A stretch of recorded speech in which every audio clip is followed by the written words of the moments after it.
Hello guys, কেমন আছো? আশা করছি সবাই ভালো আছে আর আমিও খুব ভালো আছি। তো দেখো, আজকের ভিডিওটা আমি এখান থেকেই শুরু করছি।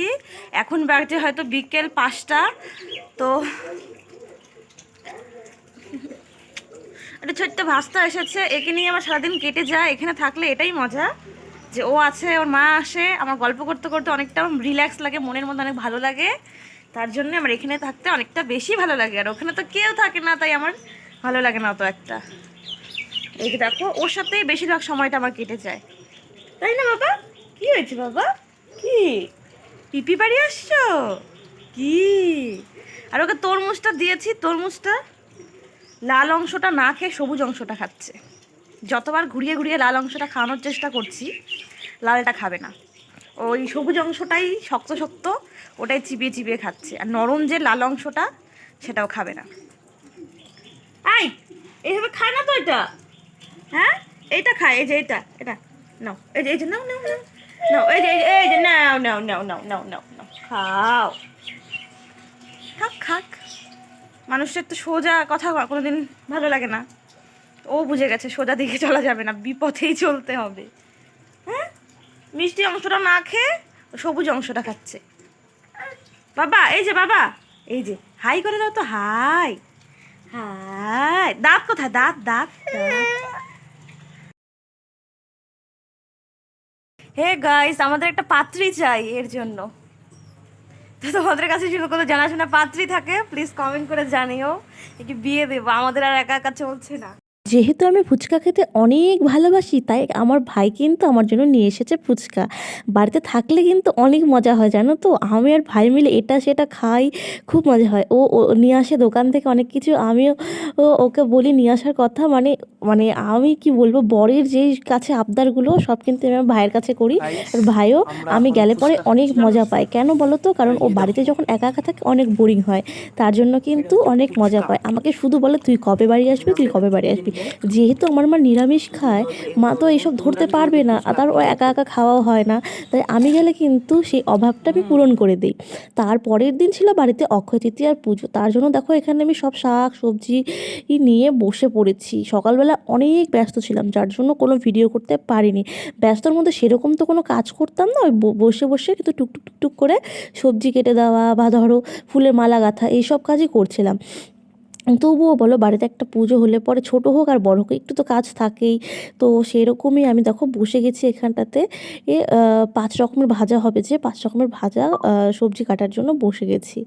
আর এদিকে বাবা আর মা কিন্তু উপোস ছিল, আর আমি উপোস ছিলাম না, কারণ হচ্ছে আমার তো শরীর ভালো না, যার জন্য আমি অনেকক্ষণ না খেয়ে থাকতে পারবো না। তাই ভাবলাম বাবা আমার মাকে একটু ফল কেটে দিই, তাহলে তারা মানে আর একটু শরবত করে দিই। মা আর বাবা যদি শরবত আর ফলটা খায়, তাহলে একটু মানে কম কষ্ট হবে। তার জন্য ফল কেটে দিয়েছিলাম আর শরবত করে দিয়েছিলাম। আর এই দেখছো, আমাদের বাড়িতে আজকে তিননাথ পুজো। প্রত্যেক বছর অক্ষয় তৃতীয়ার দিন বৈশাখ মাসে আমাদের বাড়িতে কিন্তু তিননাথ পুজো হয়। এটা হচ্ছে আমার বাবার মানত পুজো। এই যে ঘরটাকে দেখো সুন্দর করে মানে পরিষ্কার করতে হবে, আর গোপালকে এখানটাতে আমরা সরিয়ে রেখেছি। যেহেতু এই ঠাকুরটাকে ভাসিয়ে দেওয়া হবে, তার জন্য কিন্তু ঠাকুরটাকে একটু পুজো দিয়ে নিচ্ছি, কারণ আবার নতুন ঠাকুর আনা হবে। আমার বাবার বহু বছর আগে একটু অসুখ হয়েছিল, তারপরে কিন্তু এই ঠাকুরের কাছে মানত করে কিন্তু আমার বাবা ভালো হয়েছিল। তাই প্রায় 25 থেকে 26 বছর হবে হয়তো, আমি ঠিকঠাক বলতে পারলাম না। মিনিমাম তো মানে 25 বছরের বেশি তো হবেই।